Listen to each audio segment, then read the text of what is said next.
Good morning and Happy New Year. Thank you for joining me for our first devotion of 2021. Can you imagine how confused the disciples must have been when Jesus removed his outer cloak? He knelt down and began to wash their feet.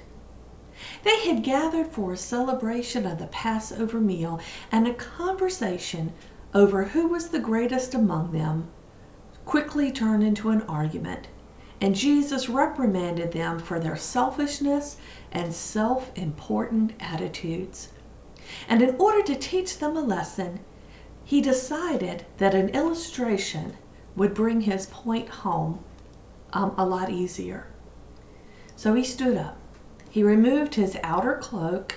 He wrapped a towel around his waist, filled a basin with water, and he began to wash their feet one by one. It must have been a shock for all of them to see their master acting like a servant. It certainly got their attention. The act of washing their feet was necessary because of the dusty roads, but the washing was usually done by one of the servants because it was a menial task and it was considered one of the most unpleasant of all duties. Remember back when John the Baptist said that the one that was coming after him was greater than him, one of whom he was not even worthy to untie his sandals? Well, John was saying that compared to Jesus, he was lower than a house servant. And here we find Jesus taking on that very role for his disciples. Now, the disciples must have thought, out of all the people in that room, Jesus was the last one who should have been doing such a thing. Now, Peter, whom we know is known for speaking without thinking, he was the only one to object to this. And Peter, he wanted his whole body washed because he thought that would cleanse him. But when Jesus finished washing his feet and the rest of the feet of the disciples, he told them the meaning of this lesson. He said, Don't you understand what I have done? You call me teacher and you call me master, and you have a right to do so because that's what I am. But if the master and the teacher washes your feet, then you must in turn wash each other's feet. I've laid down a pattern for you. I've showed you how to do it. Now this is what you must do. I'm only pointing out the obvious. A servant is not ranked above his master.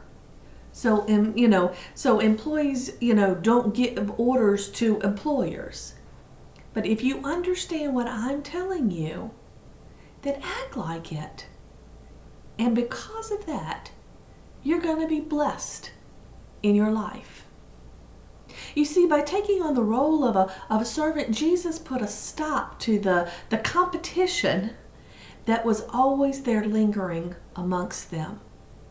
This wasn't the first time the disciples had this competition going. Jesus repeated many times, the last shall be first and the first shall be last. But even on this holy Passover celebration, the disciples were still elbowing for that position of honor and self-importance, no matter how many times Jesus had told them not to. Perhaps this is why none of them volunteered to wash the feet of the others, which should have been done as a common courtesy shortly upon that group arriving, and obviously a servant wasn't present. You see, since it was Passover, many had gone to their own homes to celebrate, and the disciples had prearranged the meal and everything, and even the room. And so this was an oversight on John and Peter, whom Jesus told to go and take care of matters. They hadn't thought to procure a servant to wait on them. And so the obvious thing would have been for the first one to arrive to wash the feet of those who came next. But they did not do it. Now, when I was hired as a director of Christian education many moons ago at Urbana Methodist Church, the minister at the time was G.C. Shepherd. And he kind of took me under his wing, so to speak. And I will never forget, it was a Friday night, and I had decided to hold a lock-in for the youth. And one of the boys, shortly after he arrived, started feeling the effects of food poisoning. Over the course of the night, he made many trips to the restroom before I finally realized I needed to call his parents, only to find out that they too were suffering from food poisoning. And so therefore he needed someone to take him home. Since the parsonage was next door, I called the minister and I asked if he could take the boy home. And he said he would be over shortly. He came right over and he said, "You know what? I'll chaperone. You take him and his brother home." Now, I want to tell you, I had seen that restroom. It was not a pretty sight, believe me. But when I returned to the church, GC was coming out of the restroom with a mop and a bucket, and he was very green around the gills. And I asked him, "Why didn't you just leave it?" I would have called the janitor, who just happened to be a church member. I would have called them in the morning to take care of it. And standing right there, he said to me, "Dee Dee, as a minister, you need to learn to not ask anyone to do anything that you would not do yourself." And I learned that firsthand that night. That was the most valuable lesson to me. And it's one that I have followed throughout my entire ministry. I think that's the same lesson that Jesus was trying to teach his disciples. In order to be a leader, they had to be willing to get their hands dirty. It could be washing feet, or it could be cleaning toilets, or it could be, even washing the dishes. For the disciples, it could have been leaning over and giving a beggar a loaf of bread, no matter how dirty he was. Or it could have been touching the hand of a leper. But when people see, that you are willing to do these jobs that others consider, undesirable, they will be willing to serve as well. When we put ourselves in the position of a servant, that is what it is like to be, Christ-like.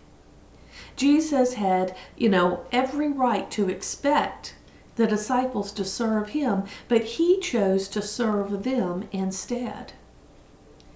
Philippians 2:7 tells us Jesus emptied himself. He took on the very form of a servant, and he was born in human likeness. In other words, he gave up his deity.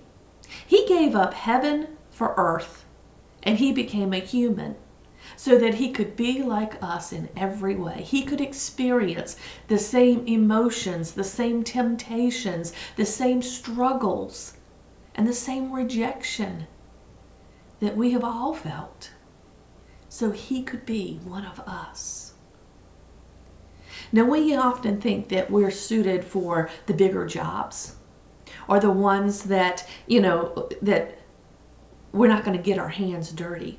But Jesus tells us that we're called to serve in lots of ways, no matter what the job may be. We are to serve in his name, no matter what, where, or how much time it takes. It could be in a simple random act of kindness shown to someone in need, like letting someone with only a few items in front of you in the grocery store when your basket is full. It could be stopping and helping someone whose hands are full and opening their car door for them. Many times I have been in line at 7-Eleven and someone is scrambling for that penny or two to finish paying for their items, and I've offered them mine. That's what it's like to be a servant, to act without even thinking, to give and not think of what you're going to get in return. Jesus put it this way: "For I was hungry, and you gave me something to eat. I was thirsty, and you gave me something to drink. I was a stranger, and you invited me in. I needed clothes, and you clothed me. I was sick, and you took care of me. I was in prison, and you came to visit me. Truly I tell you, whatever you did for one of the least of these, you have done it for me." God asks that we serve those whom He puts in our path, whether it be in a simple random act of kindness or in a more profound way. You know, what menial task have you done for someone lately as an act of service for Jesus? Think about it and strive in this new year to do as many things for others as you can. Live this year as a servant of Christ. You know, have compassion. Reach out. Don't think of what you're going to get in return. Don't, think of how they can repay you. Just do it out of love and out of kindness. That's what Jesus asked us to do. Amen. Thank you for joining me. Have a good week. Goodbye.